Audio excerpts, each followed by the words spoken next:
Dalam rangka mempercepat penguatan TNI Angkatan Laut, Indonesia memang gencar sekali untuk menggelontori galangan kapal dalam negeri dengan dana yang besar untuk memproduksi kapal perang strategis. Jenisnya sangat beragam sekali, mulai dari kapal cepat rudal, kapal cepat patrol, offshore patrol vessel atau OPV, kapal landing ship tank, kapal bantu rumah sakit, kapal selam, sampai dengan kapal frigat dan sebagainya. Ini menjadi alarm bagi siapapun yang ingin mengusik Indonesia agar mengurungkan niatnya.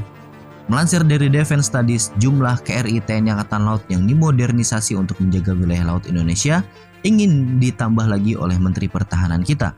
Prabowo Subianto mengingat saat ini ada 41 kapal TNI Angkatan Laut yang sedang dimodernisasi oleh PT PAL Indonesia. Keinginan tersebut diutarakan Menteri Pertahanan kita saat memberikan pengarahan kepada jajaran pejabat eselon 1 dan 2 di Kementerian Pertahanan di Jakarta pada Selasa kemarin. Saat ini ada 41 kapal perang, mungkin bisa bertambah menjadi 43 hingga 44 KRI. Prabowo juga meminta kepada jajarannya untuk mempercepat proses penambahan jumlah KRI yang dimodernisasi. Ini dilakukan agar kapal TNI Angkatan Laut siap bertempur demi menjaga pertahanan negara. Jadi Prabowo berkata, tolong approach Mabesal, tolong yang sudah tidak bisa operasional segera masuk dok, jangan dihambat oleh urusan birokratis. Sebelumnya Panglima TNI yakni Laksamana Yudo Margono juga mengatakan kesejahteraan prajurit dan pembangunan sarana prasarana harus diimbangi dengan modernisasi alat utama sistem pertahanan atau alutsista.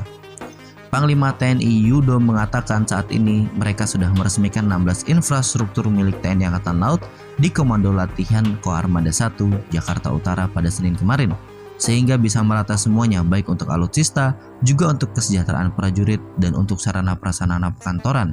Sehingga nanti secara bertahap ini akan selaras antara validasi organisasi dengan pengelolaan organisasi.